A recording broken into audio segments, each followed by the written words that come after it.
तभी एक लालची बाघ वहाँ आता है। शेरू को इतने गुस्से में देखकर बाघ उससे कहता है, अरे हे भगवान, हमारे महाराज के साथ ऐसा कौन कर सकता है। जंगल में एक शेर रहता था। वह शेर बूढ़ा हो चुका था। बूढ़े शेर के दो बच्चे थे, जिसमें से एक का नाम गब्बर शेर और दूसरा जो कि दूध की तरह सफेद था उसका नाम था शेरू। बूढ़ा शेर अपने दोनों बच्चे गब्बर और शेरू के साथ जंगल में खुशी से रहता था।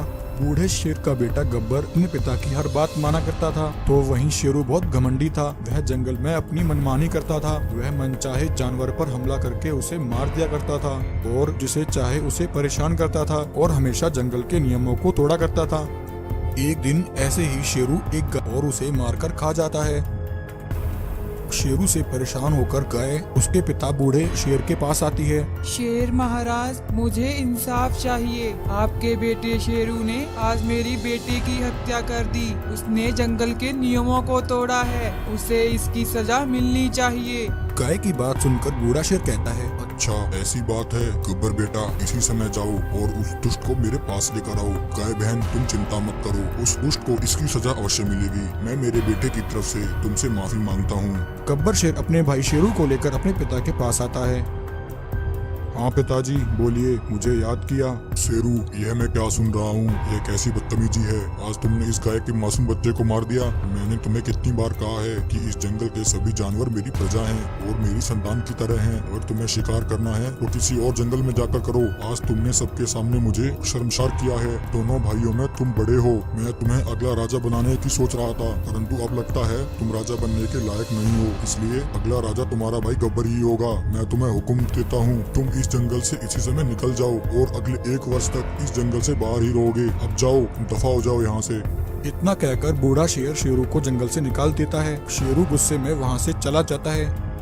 शेरू जंगल में एक पेड़ के नीचे आकर रुक जाता है। तभी एक लालची बाघ वहाँ आता है। शेरू को इतने गुस्से में देखकर बाघ उससे कहता है, अरे शेरू, क्या हुआ? तुम बहुत गुस्से में लग रहे हो, क्या बात है? मुझे बताओ। शेरू कहता है, आज मेरे पिताजी ने मुझे सबके सामने बेइज्जत किया और मुझे 1 वर्ष के लिए जंगल से बाहर कर दिया है। लालची बाघ बहुत चालाक था। यह सुनकर वह मन ही मन बहुत खुश होता है। तभी उसके दिमाग में एक आइडिया आता है। अरे वाह, यह तो बहुत ही अच्छा हुआ। अच्छा मौका है। मैं तो हमेशा से ही इन पाप पेटों में फूट गिरना चाहता था। अरे अरे, यह तो सचमुच में नाइंसाफी है तुम्हारे साथ। भला एक बाप अपने बेटे के साथ ऐसा कैसे कर सकता है? देखो शेरू, तुम चिंता मत करो, मैं तुम्हारे साथ हूँ। तुम्हारा पिता तुमसे नफरत करता है। वह तुम्हारे छोटे भाई को ही राजा बनाना चाहता है। जंगल के नियमों के अनुसार तो तुम बड़े हो और तुम्हें ही अगला राजा होना चाहिए। शेरू, तुम्हारा पिता अब बूढ़ा हो गया है। उसे इस बात का अंदाजा नहीं है। जब तक वह जीवित है वह तुम्हें कभी भी जंगल का राजा नहीं बनाएगा। अगर तुम्हें राजा बनना है तो तुम्हें अपने पिता को रास्ते से हटाना होगा।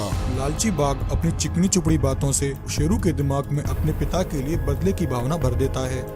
अगले दिन जंगल के जानवरों को बूढ़े शेर की लाश जंगल में दिखाई देती है। बूढ़ा शेर मर चुका होता है। बूढ़े शेर के मर जाने से गब्बर शेर और जंगल के सभी जानवर बहुत दुखी होते हैं। हे भगवान, हमारे महाराज के साथ ऐसा कौन कर सकता है। एक दिन गब्बर शेर उदास होकर अपनी गुफा के बाहर बैठा होता है। तभी गाय गब्बर के पास आती है। गब्बर महाराज, मुझे आपको कुछ बताना है। महाराज, मैंने कल शेरू को जंगल में महाराज का पीछा करते हुए देखा था। मुझे शक है कि शेरू ने ही हमारे महाराज की हत्या की है। परंतु गाय बहन, ऐसा कैसे हो सकता है? पिताजी ने तो उसे 1 वर्ष के लिए जंगल से निकाल दिया था। मुझे पता लगाना होगा हकीकत में पिताजी का हत्यारा कौन है। अगले दिन लालची बाघ और शेरू आपस में बात कर रहे होते हैं। वाह शेरू, तुमने अपने रास्ते का सबसे बड़ा कांटा तो हटा दिया है। अब तुम्हारा छोटा भाई गब्बर रह गया है। उसे रास्ते से हटाते ही तुम इस जंगल के राजा बन जाओगे और यहाँ राज करोगे। लालची बाघ और शेरू की यह बातें गब्बर शेर सुन लेता है।